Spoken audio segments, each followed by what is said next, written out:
My fellow Americans, this week I nominated Neil Gorsuch for the United States Supreme Court. Judge Gorsuch is one of the most qualified people ever to be nominated for this post. He's a graduate of Columbia, Harvard, and Oxford. He's a man of principle. He has an impeccable resume. He's widely respected by everyone.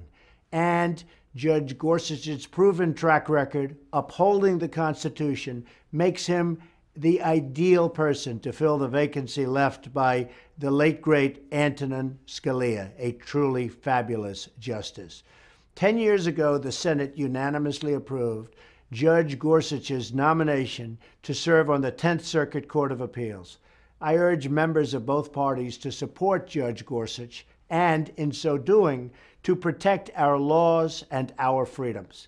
This week, we also took significant action to roll back the massive regulation that is devastating our economy and crippling American companies and jobs. That's why I've issued a new executive order to create a permanent structure of regulatory reduction. This order requires that for every one new regulation, 2 old regulations must, and I mean must, be eliminated. It's out of control.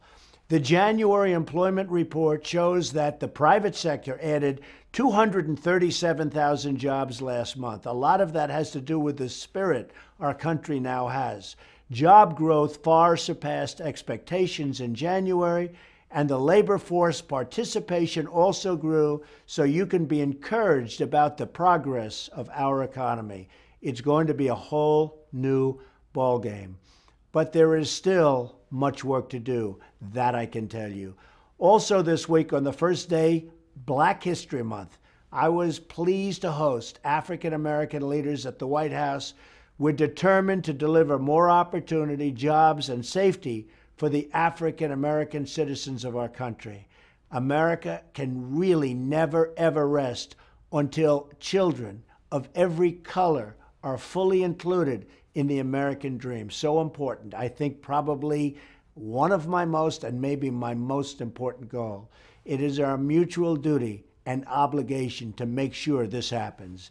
At Dover Air Force Base on Wednesday, I joined the family of Chief Special Warfare Operator William Ryan Owens as our fallen hero was returned home, a great man. Chief Owens gave his life for his country and for our people.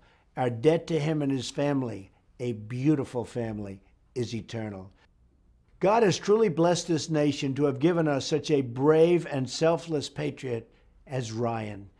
We will never forget him. We will never, ever forget those who serve, believe me. And I will never forget that my responsibility is to keep you, the American people, safe and free. That's why last week I signed an executive order to help keep terrorists out of our country. The executive order establishes a process to develop new vetting and mechanisms to ensure those coming into America love and support our people, that they have good intentions. On every single front, we are working to deliver for American workers and American families. You, the law-abiding citizens of this country, are my total priority. Your safety, your jobs, and your wages guide our decisions. We are here to serve you, the great and loyal citizens of the United States of America. The forgotten men and women will never be forgotten again, because from now on, it's going to be America first. That's how I got elected. That's why you voted for me, and I will never forget it. God bless you, and God bless America.